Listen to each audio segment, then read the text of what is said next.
Howdy, all you delicious people. I'm here today to review Blade Runner from 1982. So, I'd never seen Blade Runner. Funny enough, I've seen the sequel to Blade Runner, but I never saw this original movie. I was like, you know what? Probably should finally watch the Blade Runner movie. I know there's a ton of different slices and dices with this movie. There's, director's cuts and all these kind of cuts. I went on HBO Max and just watched the final cut of whatever this movie was. So there's that. Really, I would go on and say, I understood why everybody was to say, this movie was visually beautiful looking, and that really a lot of people would go on and just talk about how fascinating this movie was. And, I would probably agree with them. But I would also go on, and I feel that overall, I don't understand this world. Really, I think Blade Runner would probably be good as a, series to kind of really break this down a lot easier, possibly. But I don't know if it would be, I don't think Blade Runner is actually good as a film. I don't know. But a lot of people are like, no, I love Blade Runner. I don't know what you're talking about. What sacrilege are you telling? Because there's a lot of people that love Blade Runner, no matter what iteration of it. Really, for me, I could enjoy the concept of this film probably much more than the actual film itself. Once we get down the road of a 2-hour film that is to kind of slowly but interestingly give you something. And the dialogue of the film that delivers this kind of backwards or gibberish kind of roundabout way of having you decipher every single word that everyone is to say within your head. Just be like, oh, this person is telling this person that it's time that they're gonna kill this person. Oh, okay, that makes sense. Why should I have to go on and decipher every single word that anyone is saying? It doesn't feel like English. It feels like broken English of some kind. And so I'm like, this is a 2-hour movie with a good portion of it being broken English. I'm like, you've got to be kidding me. But other than that, I want to say that this movie has good in it. There's good parts. There's good pieces. Granted,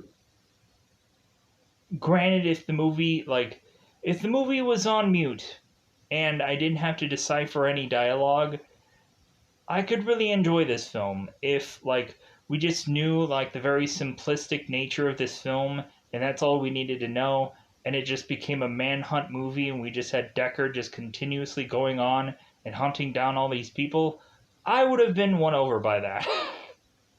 But once we started to get all this jargon and gibberish and all this kind of stuff, and we have to ask 21 questions to decipher whether or not a thing is a robot or not. I'm not exactly 100% sold on that. It kind of feels like that moment of the 21 questions kind of thing. Very much feels like me seeing R.I.P.D. with Jeff Bridges and Ryan Reynolds, where they're going and asking the Deado about Ash Wednesday and eating Indian food in front of them. Kind of feels like that scene. So it's kind of funny that I would go on and reference R.I.P.D., where probably R.I.P.D. took that part from this movie. So, but yeah, so going on into this film, there's some good in it, but you just, there's a lot of world to decipher. And so I would have to say that this is I would struggle to say that it's an okay movie. So it's an okay light film. It's more interesting than okay. And so usually, like right before we would get interesting, that's when we would get into like bad territory, which is kind of weird because I would like to go on and praise this film more, especially for its visual thing, but it's just like a world that I'm just like, I wish there was some way where this world would just get presented better somehow. Like, I feel like I may never get to a place where I'm going to go and watch a Blade Runner thing and really just never have a problem with it. So, so yeah, so we'll hope for the best. Like eventually, I'm kind of interested in seeing what the Black Locust thing has to offer. We'll see about that. So, with that said, let's go on and so let's see this movie out. In the beginning crawl of this movie, we had them talking about Nexus the Six, and them going and talking about how this Earth had gone on and done some huge, massive robotic advancements, and had created these replicants that are to be these kind of Terminator-esque like characters, these robotic-like characters that have human skin. So we find out somewhere along the line that these replicants are to have 4 years to live. And while also having these 4 years to live, they end up having replicants being found as becoming illegal. And so now we have a guy like Deckard who is to go on and retire all these replicants because technically, since it's not really since it's not really a thing, since it's not really a human being, I guess they just call it retiring them. Because technically, the only reason that you have a replicant is to have them work for you. So I guess that makes a lot of sense. So, with that said, we have Deckard that needs to go on and find 3 to 4 replicants within this movie and hunt them down and take them out. And so Deckard, who is already just kind of done with his job, is forced into doing this job because, of course, Bryant is to force Deckard back into this because he wants the original Blade Runner. Like, Deckard is to be the only guy to catch these guys, and so because Deckard is kind of just pushing it off, well, have this guy go on and do it, have someone else, and they're forcing Deckard's hand to make him do this job, and so he has to go back into line of questioning, going on and finding these things, and is investigating to try to figure out how to go on and find every single one of them. So, with that said, let's go into the double 5-time territory. Let's just go into the beginning of what is to be dubbed spoiler time. Spoiler time is about the time you can spoil this movie. So,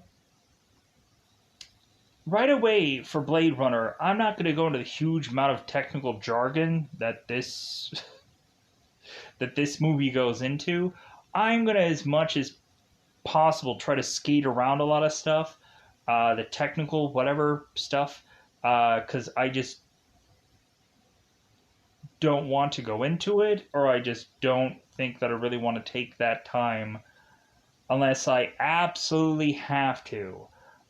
So yeah, there are flying cars in this future. There are interesting guns upon this movie, but heaven forbid I go on and I'm like, oh yeah, like he is to have a Model XYZ gun and yada. Like I'm not going to go through all that kind of technical jargon, and all that jazz. But there are some parts and some details that I will go on, and so it'll be what it is. So,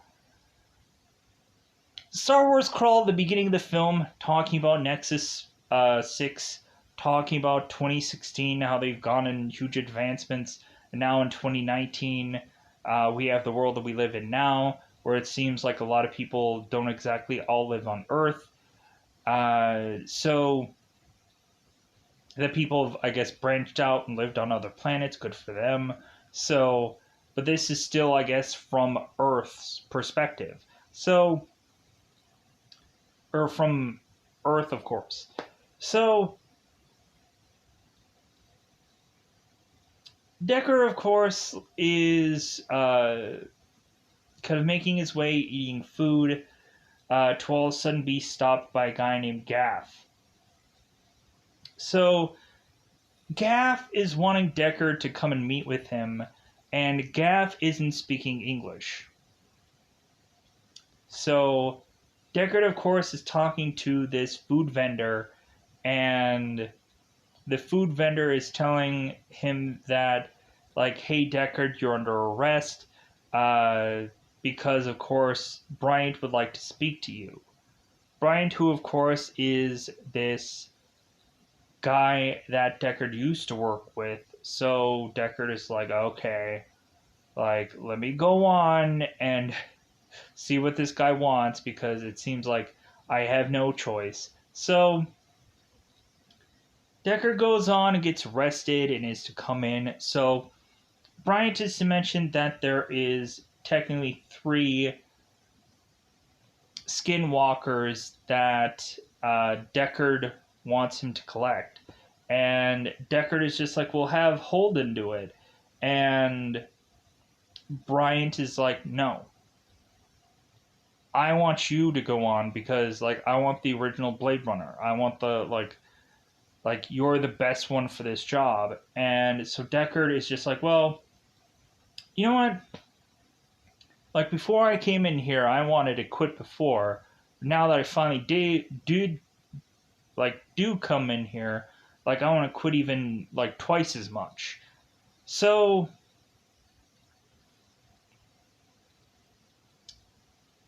Deckard is just kind of forced to do this job. And so we have Bryant, who, of course, is giving intel. So in the very beginning of this movie, we have a guy named Leon who is to make his way in to this assessment done by a detective. And so Leon is starting to be asked these questions, and he's asking, well, what is a tortoise? What is this? What is that? I've never seen this before. So all of a sudden, the one guy's asking him about, like, well, how do you feel about your mother? And Leon's like, well, like, I'll tell you how I feel about my mother, as he shoots him and kills him, then makes his way freaking out of there, to just scramble out of there. Soy. So Roy Batty, who of course is Rutger Hauer, is going on, I guess, like, finishing up some kind of phone call, and he gets out of the phone booth and he's asking Leon, like, well, hey, did you get your photos? And Leon's like, no. And Roy's just like, well, were men there? And Leon's like, yeah. It's like, policemen? And they're like, yeah. So they walk off. So Deckard is to go on and is to talk with Bryant, and they're rattling off not only the video of this assessment of Leon, they go on and have these rap sheets of all these guys that Deckard is going on to try and collect. We have Roy Batty, who I guess is a combat replicant, so it's like, oh my god. We have a replicant that specializes in combat. Yeah, that's gonna be fun, right? Might as well just say immediately that Deckard is probably going to get killed from this guy.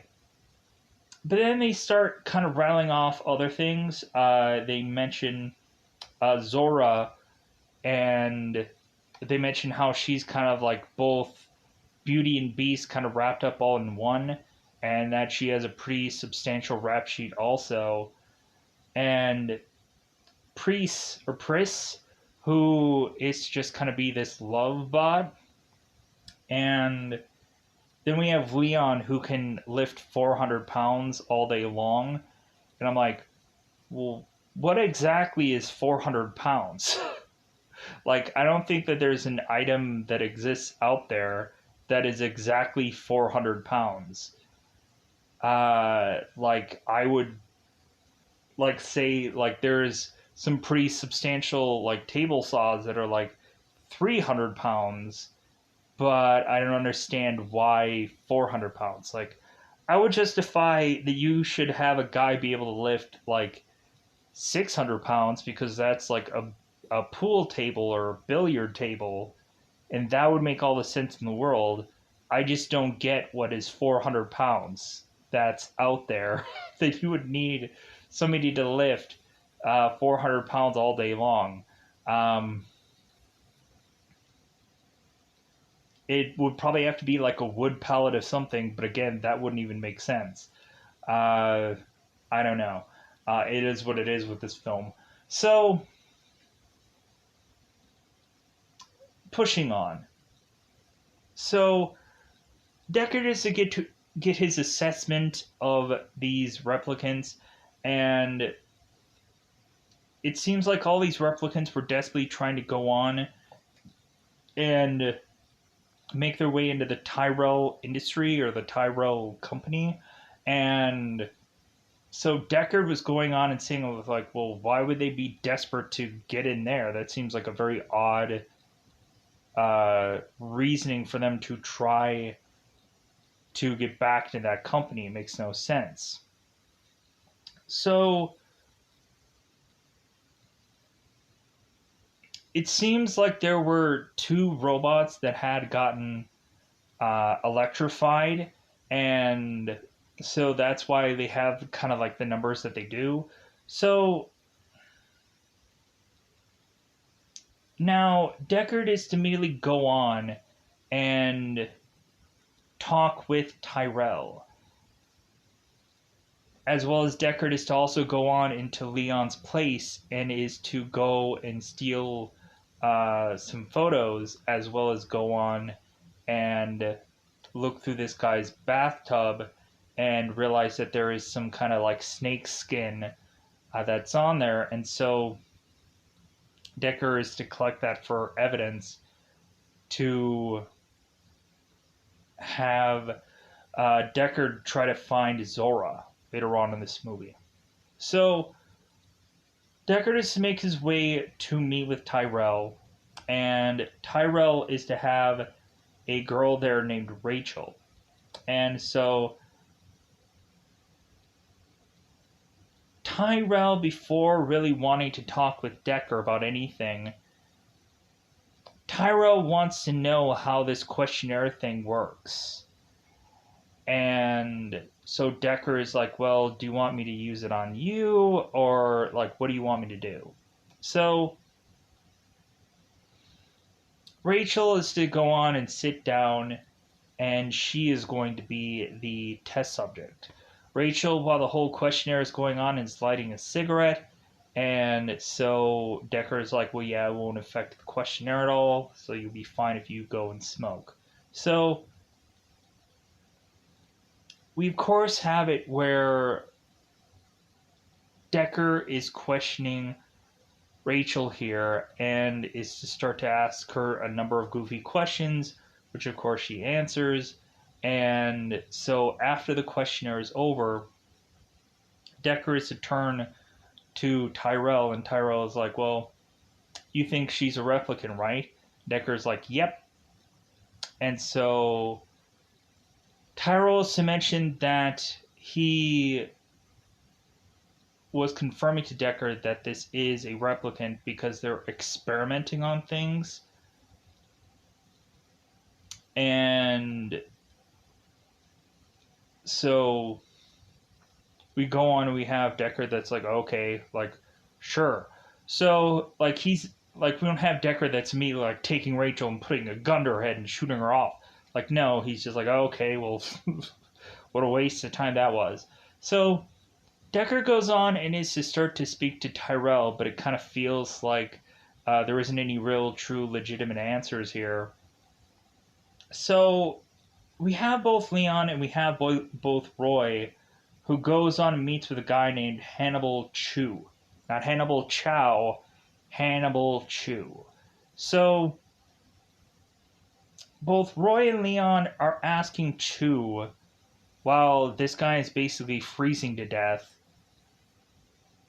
like, hey, like, like, we have some questions about replicants.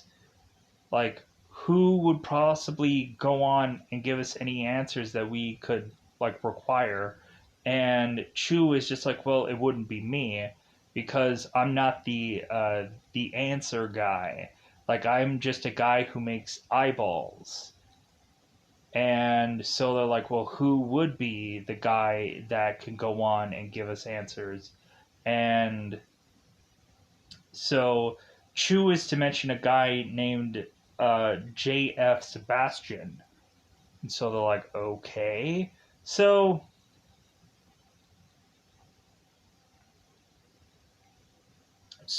after this, after Deckard is to go on and leave uh, Tyrell, we of course have Rachel who's to realize that she is a replicant.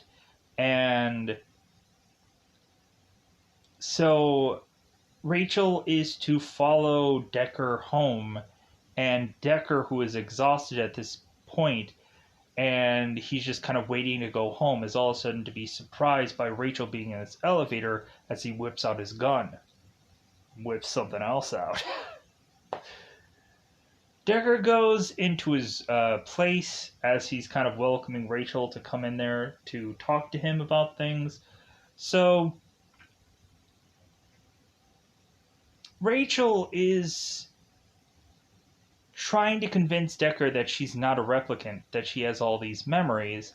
And Decker is just like, sure, you have memories. Let me guess. So Deckard starts rattling off these stories about one story was where she was to play doctor with with a guy, and when it became time for her to have to go on show and tell, it seems like that had a moment of Rachel just wanting to chicken out. And Rachel had also this other story about this spider that was to go on and lay an egg, and then I guess the eggs that came out of the spider ended up killing the others. And so Deckard is like, well, how is it that I know all these stories that you had in your memories in your past? Because of course Tyrell was to go on and take every single one of these memories from one of your cousins and infuse it into you. So, sorry, you're a replicant. Like, I don't want to hurt your feelings, but you're a replicant. I'm sorry. So, I think a lot of people were to focus also on possibly thinking that Deckard was to be a replicant. And a lot of people wanted that answer confirmed for the longest time, because we also had a moment where Rachel was to ask Deckard, it's like, well, have you ever asked yourself the same exact questions that you would go on and ask a replicant? And Deckard doesn't really answer that question. So we go on into this movie. So Rachel, of course, is to leave, and so it seems like Deckard never sleeps in this film. It feels like this guy like is to stay awake for days. It just seems like he never sleeps, and it's always like it never feels like there's one day of daybreak in this movie either. It feels like every It seems like they lost the son in this movie for whatever goofy reason. So Deckard is to go on and follow up his lead about this snakeskin, and so he takes this snakeskin thinking that it's something else, but someone is to tell him, oh no, it's snakeskin. And so Deckard is to go on and want to figure out who is the best person to go to for this snakeskin. Find out that it's a replicated snake, it's not a real snake skin. So Deckard is to go on and talk to this man, and this man, of course, is to lead him to another man at a club called Taffy Lewis. And so when Deckard is to try to talk to Taffy and is to have this picture of Zora, because Deckard is to go on and find this picture that Leo is to have of Zora, and Deckard had to go on and like really advance the picture and enhance it and adjust it to find a good enough picture of Zora. So Deckard goes and shows this picture to Taffy, and he's like, never seen the girl. But then all of a sudden, Deckard is to go on to see a number of showgirls that are all kind of working at this place, and Deckard is to bump into Zora, and Deckard is playing off the fact that he is to be this guy that has kind of heard of like several reports of holes being drilled into certain walls, and women are getting exploited and being taken advantage of because guys are peeping on them. And so Deckard has this much more like nasally kind of voice where he's like, hey, yeah, if you are being exploited, please let me know, because I'd definitely like to help you. So Zora's going on and like cleaning herself up, putting this snake and kind of tossing it off to the side. And Deckard is asking, it's like, this isn't a real snake, is it? And Zora's like, no, do you think I can afford a real snake? So Deckard goes on and he's talking to this woman, and it feels like Zora is to know what's going on. And so Zora kicks Deckard, and then she tries to get this like see-through raincoat and then runs off. And I'm like, wait a minute, like Zora isn't wearing all that much of clothing anyways. And then we turn around and have this woman who's having this like see-through raincoat, and the future is interesting, I'll tell you. Or technically, I guess right now the past, but still. So Deckard is chasing after this woman, and we just have this absurd scene where Zora is just running through this glass, just consistently breaking through it numerous times over. And I'm just like, well, I guess this is an interesting visual, but there's just like, isn't there a better way for this girl to just run around town? So Deckard at one point is to spot Zora, and he shoots her in the back, and then he shoots her again, and then Zora, of course, is to die. Police are swarming around, and Deckard's like, "Hey, I'm a cop," so they're like, "Oh, okay." So Deckard then goes on and gets food, and so after he is to go on and get food, all of a sudden we had Leon who was watching as Zora was to die, and so we have Leon go and find Deckard and start to beat the crap out of him, and is telling him like, "Hey, time to die," and Leon is saying like, "Well, how long, Deckard, am I going to live?" And Deckard is telling Leon, it's like, "Well, you're gonna live 4 years." And Leon, it's like, well, much longer than you. So Leon goes on and starts beating the crap out of Decker, and Decker is to lose his gun goes flying. So while Decker is basically getting decked by Leon, all of a sudden we have Rachel come in and she shoots Leon in the head and kills him. And so when Decker and Rachel go back to his place, Rachel, I guess, is to leave Tyrell because she, uh, I guess, is just so disappointed that she is to have thought that she was this real person, but then she was lied to. And so she felt betrayed, so she left Tyrell. So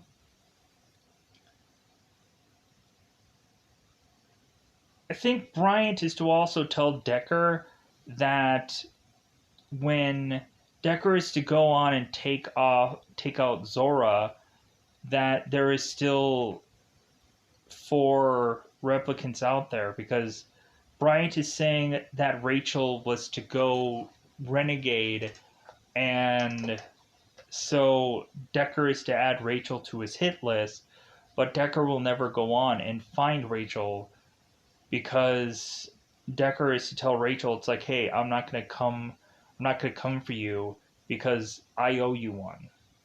So I'm never gonna kill you. I'm never gonna collect you. Like, you're fine. Like, just live here 4 years and then just die off sadly. So now we have Pris. Pris is to look like a very homeless replicant, sadly. Pris is to go on and is to put herself by these trash cans, and she just like tosses garbage all over herself. And Pris is just kind of waiting for anybody to just walk by to where she can just like spring load at them and scare the crap out of them. So conveniently, that next person that is to walk by is actually JF Sebastian. And so Pris is talking to JF Sebastian for a good reason. So Pris is mentioning that she's an orphan, she's all by herself. And so JF Sebastian is saying, like, well, hey, like, that's too bad. Sebastian, I guess, was to invent quite a few friends of his own that go on and have these kind of personalities and talk to him. So Sebastian is to talk to Pris, and so Pris is to go and clean herself up. And so Pris is mentioning that she's going to tell some of her friends that are looking for her where she's technically at. So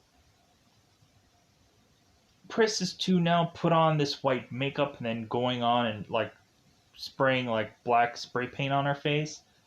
So, well, not actual spray paint, kind of like some kind of paint of some kind. So Pris is to ask Sebastian, like, hey, how do I look? And Sebastian's like, well, great. So all of a sudden we end up having Roy who comes on by, and now we of course have Roy who is trying to strong arm, like not really strong arm. That feels like the wrong thing, because Roy is kind of manipulating Sebastian into having Sebastian go and meet Tyrell, because of course we have it where Roy is asking like Sebastian, it's like, well, hey, where can I go to meet Tyrell? Because of course that is the whole goal of things. So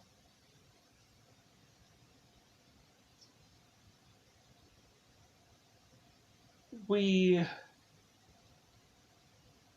have it where, of course, Decker at some point is going to find out where Roy and where Pris are, and eventually he will track them down. But like, we'll get to that in a second here. So Roy and Pris and Sebastian are making their way to Tyrell's place, and So Sebastian is over this intercom talking to Tyrell and talking about these chess moves and how possibly they're going to have him have Tyrell checkmated. So as Sebastian is to make his way with people to talk to Tyrell, Roy then gets some alone time with Tyrell, trying to ask him about the whole like 4 year lifespan and how it can possibly adjust it or correct it or whatever. And Tyrell is like, well, that's the thing. Like, we can't go on after a robot has already been like put out there.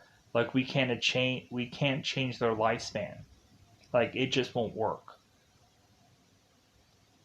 And I don't think that they're ever wanting to adjust the lifespan of a replicant because I just don't think that they will. So Roy is trying to go on and say it's like, well, is there any other like thing that you can implement into a replicant? And Tyrell is like, well, no, because if anything, we've had certain subjects that have died right away, or we've had certain replicants that have gone on and had viruses, and even if we try to fix the virus, it just continues to come back or really doesn't do anything to really drastically change the replicant. So Roy, now frustrated, realizing that there is no answer out of this, Roy just goes on and crushes Tyrell's head, killing him off. So that, of course, leads to Decker making his way to find Pris and uh, find, of course, Roy here.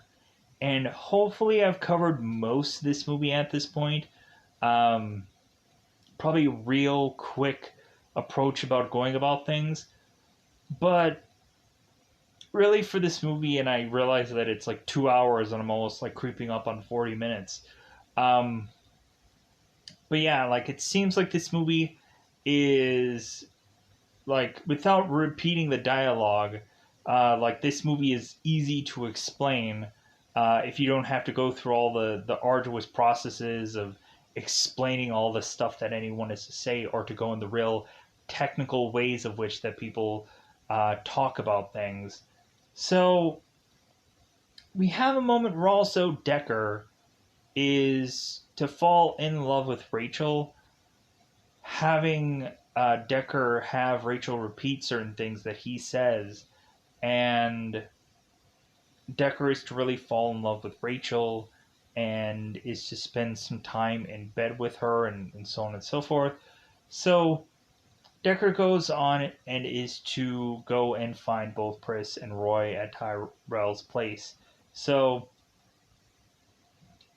the interesting thing I think about this movie is really just Pris and how we have her like combatively go up against Decker here. Because Decker, Pris is already doing like this backwards cartwheel and all this jazz, but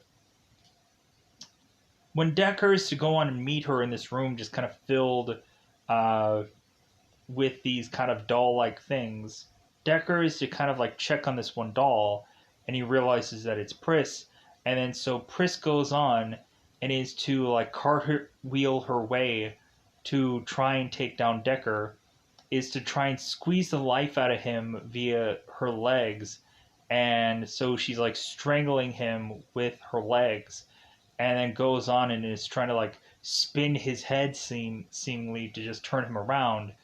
And so Pris gets away from Decker, and Decker takes his time to then go on and shoot Pris into the stomach twice. And then all of a sudden, she's having this weird and wild tantrum, and she starts to malfunction, and she dies. So now we get the very bizarre Roy and Decker fight. where Roy is to tease Decker before he tries and kills him. Just kind of going on and methodically like telling Decker it's like, well, hey, like I'll give you a like a couple of seconds before I go after you, like as if this is really hide and seek. Because what happens is that Decker is to try to figure out where Roy is, and Decker at one point is just kind of listening to this wall, and all of a sudden we have Decker's hand go through this wall, and then Roy is to snap certain fingers of Decker, and because of the people that, of course, that Decker had killed. So that's, of course, when Roy is to let Decker go and say, like, "Hey, I'll give you a couple of seconds, and I'll come after you." So Deckard is to desperately run around in this building, and slowly but surely, Decker is just kind of like hopping around, just kind of like, like in a very weird, bizarre-ish manner, to just try and terrify Decker here. And it's so fascinating and it's so interesting to have a villain that really is to just tease and taunt like Roy does. And I thought that that was so fascinating. Like, instead of like the consistent chase of a normal like slasher kind of killer or whatever, we have to where this guy just kind of methodically just takes his time and is to weirdly be howling and all this kind of weird goofy stuff, and is kind of like talking to his prey. I just thought that was like so fascinating, the approach of Roy's character, kind of methodically, just like leaving Decker in so much fear that Decker is trying to scramble, to the point of him scrambling so much so that he loses track of his gun. And so Decker, as much as possible, is just trying to desperately distance himself away from, of course, Roy here. And Roy at one point is to ram his head through this wall and is to just kind of like, hey, like consistently talking to Decker. And Decker's like, oh my god. Because this guy, of course, is a combat droid. So Decker makes it up to this roof and is to jump from one roof to the other in desperation. And so Roy jumps to the other roof easily, and while Decker is starting to slip and slide from off this roof, Roy is to grab Decker via this arm and is to lift Decker up and puts him onto this roof. Because we are starting to realize that Roy doesn't have a lot of time left, I guess, out of his 4 years. And we find out that Roy, at one point, is to slowly but surely die. Roy mentions that he has seen some crazy and wild things, and because he has been in combat, and so all of a sudden Roy is to say that it's time to die, and then he does. And so all of a sudden we have Gaff, who is talking to Decker and saying like, hey, like, you finished now? And Decker is like, finished. Like, I'm done with this. So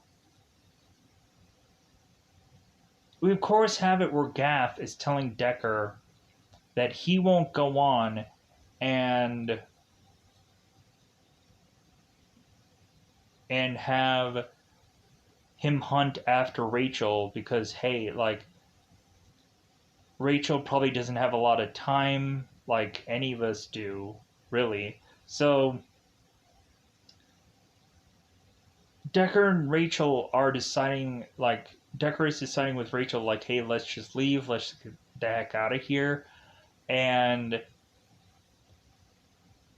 we realize that there is there of course is uh,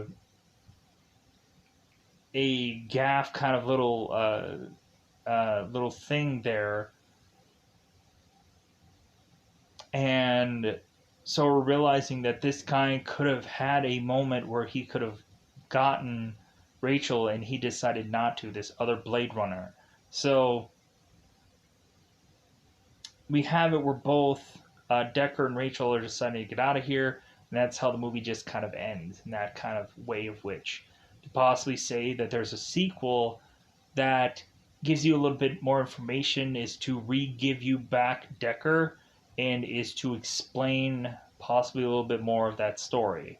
So yeah, so hence why there eventually is a sequel for you to go on and watch. And possibly also there's a series to go on and enjoy. So the only things that I probably didn't much go into about are really just the points when anybody's to really be in some vehicle, either going on and re-listening to Leon go and do his old questionnaire thing, or of course Decker with Gaff, um, or Jaff going and kind of being in the car with that guy and doing like being in the car with that's the only thing that I probably didn't go on in depth about. Or probably there's probably a billion things that I probably didn't go in depth about this movie, but really, yeah, there was something visually interesting here, but other than that, that's all I got for this one. That's all I can say about this movie. 'Cause really, I was like, man, just deciphering this film is something that I never want to go on and do again. Um, but I'm sorry for anybody who's to go on like, yeah, I love Blade Runner. This is my favorite movie of all time, and he's going on and he's just like he's nitpicking and whatever. Like some people love Blade Runner, some people hate it. Some people would go on and say that they would completely agree with what I have to say, and a lot of people would just be like, "You don't know about this movie," and I'd be like, "Fine, great. I'm never gonna review another Blade Runner thing in my life. Maybe I don't know. We'll figure that out. Uh, we'll figure out if people are interested in this one or just want to hear what I have to say about Blade Runner. Because maybe they're just like, yeah, man, like I'm not an expert on it either, and I just thought that this like maybe there's people that are finally to watch this movie now after I am to talk about it and just be like, oh, okay, well I think I can like justify watching this movie more. I don't know. So at the end of the day, I'm gonna go out of my way to say goodbye, everybody. Um, I tried to do my best to just kind of review and watch and whatever. But the real thing about this movie was just me going on and saying that I finally watched this movie because I never did. Um, like, yeah, I don't think there might have been like second clips or something that I've seen of this movie. Um, there might be like random little things that I've ever probably seen for this film, but never really went on to like see a review or anything like that of this film. Just kind of went finally into this one blind and was like, okay, interesting film. Um, Weirdly, I think I liked the sequel a little bit better, even though I think the sequel, like, it didn't feel like I needed to completely understand the world. I was just like, okay, like, I'll just accept this movie for what it is, and then I'll just go on and like I think the sequel might have gone on and like maybe explained things better. Not quite sure. It's been a while since I've seen the sequel. Um, but yeah, so I don't know. We'll see. If nobody cares about Blade Runner, then that's great because then I like this will be the last run of whatever this is. But um, maybe thought maybe people would think that this would be interesting. I don't know. We'll figure that out. But one thing that I have to say is uh, maybe this movie would be better off if I multiply watched it. That may be a case where Blade Runner could be better with other runs of watching this film, and me just kind of moaning and groaning about it right now, and maybe when I would watch it at a later point and like, oh yeah, like maybe I like understand this movie a little bit more. Maybe I deciphered it a little bit better. Um, and maybe I just found it to be a better movie somewhere down the road, and so on and so forth. Like that could be the case. But with that, I'm gonna get out of here. Bye, everybody. Bye, everybody.